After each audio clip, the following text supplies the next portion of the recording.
I plunge my hands in the snow and bring out whatever I can find. In goes my hand into that wool-white, bell-tongued ball of holidays resting at the rim of the carol-singing sea. And out come Mrs. Protheroe and the firemen.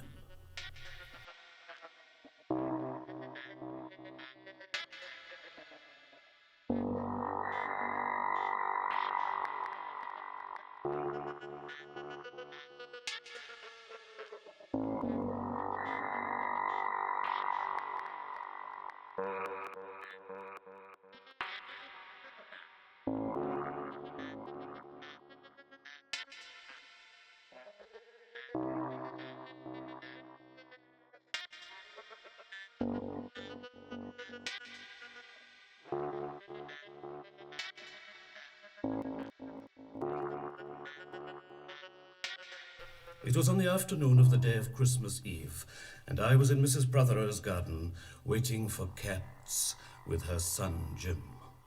It was snowing. It was always snowing at Christmas. December, in my memory, is white as Lapland, although there were no reindeers. But there were cats.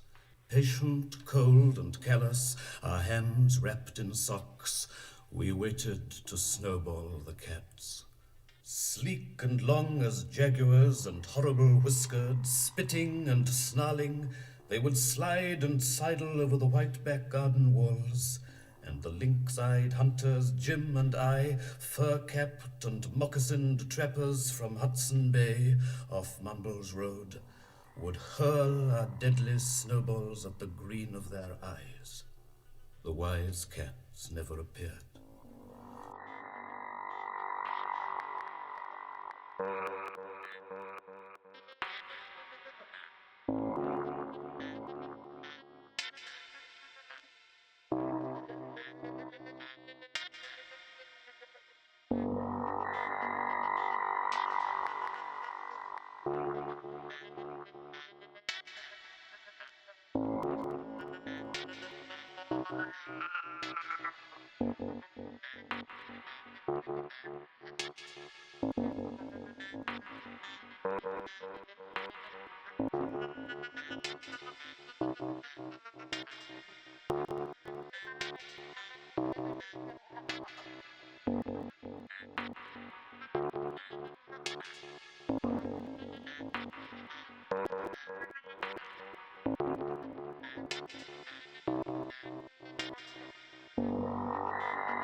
We were so still, Eskimo-footed Arctic marksmen in the muffling silence of the eternal snows, eternal ever since Wednesday, that we never heard Mrs. Protheroe's first cry from her igloo at the bottom of the garden, or if we heard it at all, it was to us like the far-off challenge of our enemy and prey, the neighbor's polar cat.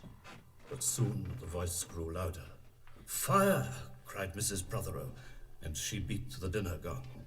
And we ran down the garden with the snowballs in our arms towards the house, and smoke indeed was pouring out of the dining room, and the gong was bombulating, and Mrs. Protheroe was announcing ruin like a town crier in Pompeii.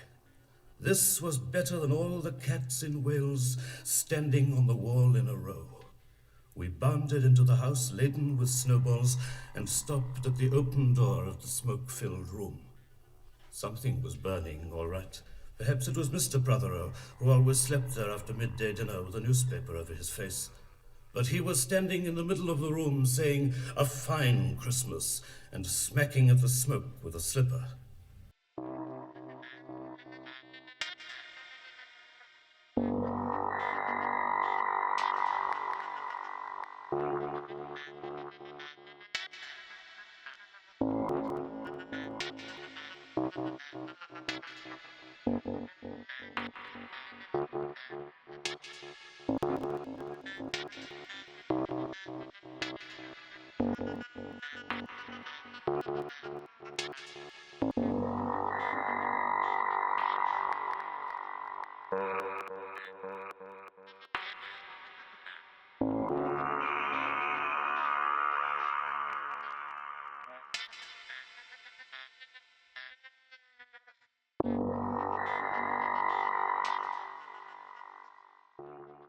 Call the fire brigade, cried Mrs. Protheroe as she beat the gong.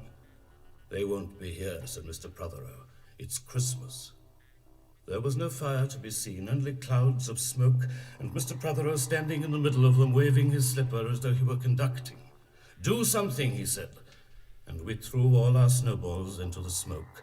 I think we missed Mr. Protheroe, and ran out of the house to the telephone box. Let's call the police as well, Jim said, and the ambulance. And Ernie Jenkins, he likes fires. But we only called the fire brigade, and soon the fire engine came, and 3 tall men in helmets brought a hose into the house, and Mr. Protheroe got out just in time before they turned it on.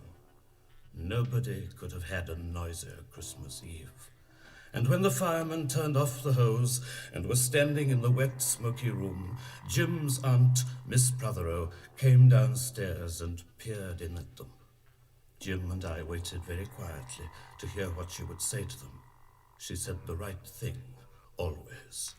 She looked at the 3 tall firemen in their shining helmets, standing among the smoke and cinders and dissolving snowballs, and she said, "Would you like anything to read?"